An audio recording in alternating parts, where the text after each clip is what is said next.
Et le Golden Globe est décerné à Hugh Jackman pour Les Misérables. Il y a un mois, Hugh Jackman est sacré meilleur acteur de comédie.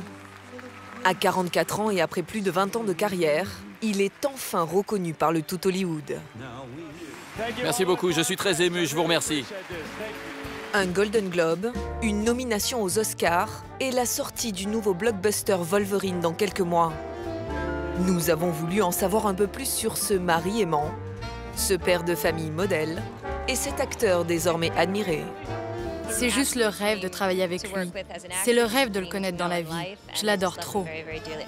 C'est à l'autre bout de la planète, en Australie, sur la terre natale de Hugh Jackman, que nous avons rencontré ceux qui ont toujours cru en son talent. Là-bas, c'est simple, il fait la fierté de tous. C'est le plus doué de son temps, il peut chanter une chanson ou jouer un super-héros. Il a vraiment les pieds sur terre. Vous savez, le fait qu'il ait sa femme, ses enfants et qu'il ne soit pas impliqué dans des histoires. Il est beau, il est vraiment australien. Quand il est ici, je le vois surfer à Bondi Beach. Et tous les gens qui le voient dans la rue ou en train de faire quelque chose, il est toujours cool, accessible et vraiment australien. Comment Hugh Jackman a-t-il réussi à s'imposer comme l'Australien le plus respecté d'Hollywood?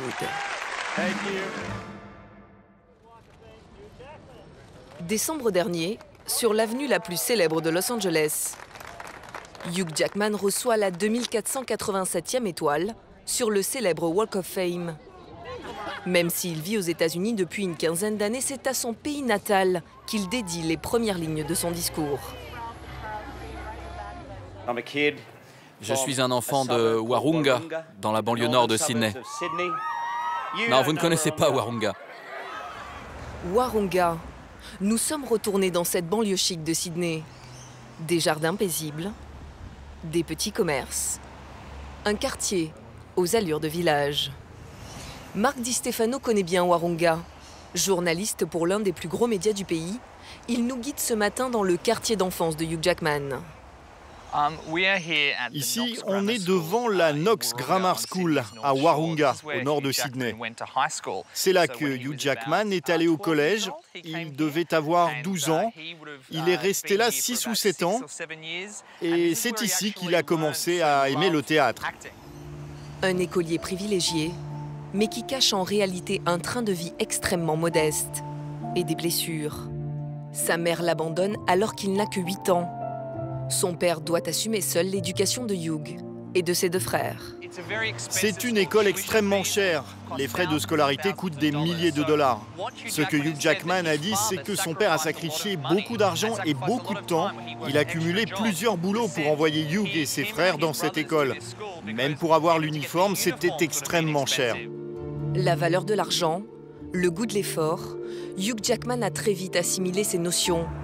Et pour Marc, c'est aussi cette éducation qui a forgé le caractère de l'acteur. Il a réalisé qu'il n'était pas riche et que rien ne lui était servi sur un plateau d'argent. Il a beaucoup travaillé pour avoir ce qu'il a aujourd'hui. Donc en fait, en grandissant, il a réalisé que pour avoir ce qu'on veut, il faut travailler dur. Alors pour assurer son avenir, Hugh Jackman se lance dans des études de journalisme. Ici, à l'université de Sydney, située en plein centre-ville. Mais Hugh n'en oublie pas sa passion. Pendant son cursus, il succombe à l'option théâtre. C'est ici qu'avaient lieu les répétitions de la pièce. Ça s'appelle maintenant University Hall. Tony Mitchell était l'un de ses répétiteurs. Il a très vite cerné à l'époque les envies de son nouvel élève. Il recherchait un moyen de monter sur scène. Il s'ennuyait dans le journalisme, alors il s'est dit que le théâtre, ça pouvait être très fun. Très vite, le jeune Australien se fait remarquer. Il joue comme il respire. Son talent est inné. J'ai tout de suite vu qu'il était un bon acteur et qu'il était parfait pour le rôle principal de notre pièce. En plus, il avait beaucoup de charme. Je veux dire, les filles du groupe étaient folles de lui. Il était vraiment beau. Hugh a beau avoir certains atouts, il mettra plus de 10 ans à obtenir un rôle à la hauteur de ses ambitions. c'est d'abord son pays qui va tout lui offrir. Une carrière d'acteur certes modeste, mais aussi une rencontre qui va changer sa vie, celle de sa femme Deborah, une actrice et productrice australienne. De 13 ans, son aînée, c'est elle qui va l'aider à travailler au-delà du pays et ainsi pousser les portes d'Hollywood. Richard Clune a rencontré le couple plusieurs fois et il n'a pas de doute, c'est à leur duo que l'on doit le succès de Hugh Jackman. Un rôle va notamment changer le cours de sa carrière. Avant, il n'était pas connu du grand public. En Australie, on le voyait un peu dans les séries, à la télé. En fait, Wolverine est le rôle qui l'a fait connaître à Hollywood et qui le maintient au top. Wolverine, je présume. Le succès planétaire de la saga X-Men l'a rendu célèbre, mais c'est la présentation de la cérémonie des Oscars en 2009 qui va lui faire prendre une toute autre dimension. C'était une grande étape dans sa carrière, parce qu'à ce moment-là, certaines personnes pouvaient ne pas le connaître, et c'est certainement pour ça qu'ils l'ont choisi. Combien de personnes regardent la cérémonie des Oscars? C'est des millions et des millions de personnes. Donc c'est pas une mauvaise chose d'avoir ça sur son CV. C'est venu au bon moment pour lui. Une performance exceptionnelle, acclamée par tous.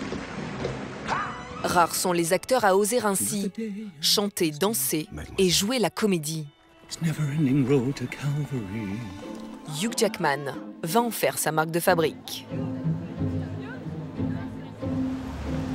À 6 heures de vol de Sydney, c'est à Perth, sur la côte ouest australienne, que nous avons retrouvé l'école où il a tout appris. Un campus universitaire qui forme les meilleurs danseurs, chanteurs, musiciens et acteurs du pays.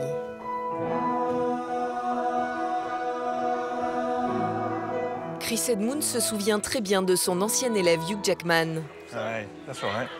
Pendant 3 ans, il lui enseigne le théâtre dans ses salles de répétition. Quel genre d'élève était-il ? Il était un très bon élève en fait. Il était un peu plus vieux que les autres, autour de 20 ans. Donc il savait exactement ce qu'il voulait. Il voulait travailler sur des textes difficiles comme Shakespeare. Tout ce que tu n'es pas censé connaître quand tu prends de simples cours de théâtre ou quand tu fais de la télé. Il voulait une formation classique et rigoureuse. Dans cette école, Hugh Jackman obtient ce qu'il veut. Toutes les semaines, il chante, danse et joue la comédie près de 10 heures par jour. Une formation intense qui lui a permis d'acquérir des compétences artistiques bien au-delà de ses espérances. Il a testé la chanson quand il était là. On a d'ailleurs de super professeurs de chant ici. Et on pouvait le voir progresser. Quand il est parti, il pouvait parfaitement chanter. Il a été stimulé par les autres étudiants qui avaient un super niveau et ça l'a inspiré. Hugh Jackman sait qu'il doit beaucoup à cette école. Aujourd'hui star à Hollywood, il n'oublie pas ceux qui ont forgé son talent. Chris et Hugh sont même devenus amis. Je suis allé le voir quelques fois à New York, sur scène. C'est marrant d'ailleurs, je l'ai eu ce matin au téléphone. En fait, on essaye d'organiser sa venue ici avec d'autres célébrités pour qu'il rencontre nos étudiants. Ce que je constate, c'est que c'est quelqu'un qui pense encore à nous. Ce serait plutôt facile pour lui de nous oublier. Mais non, en fait, lui, il veut parler aux étudiants et leur expliquer le métier. Vous êtes fier de lui ? Je suis incroyablement fier de lui. Je suis fier qu'il ait gardé son intégrité en tant que personne et en tant qu'acteur. Des Australiens fiers de lui, un pays qui le porte depuis plus de 20 ans, Hugh Jackman n'est pas prêt d'oublier ses racines. D'ailleurs, dans le prochain Wolverine qui sort dans quelques mois, l'acteur pourra vanter les attraits de son pays, puisque la plupart des scènes ont été tournées dans sa ville, à Sydney.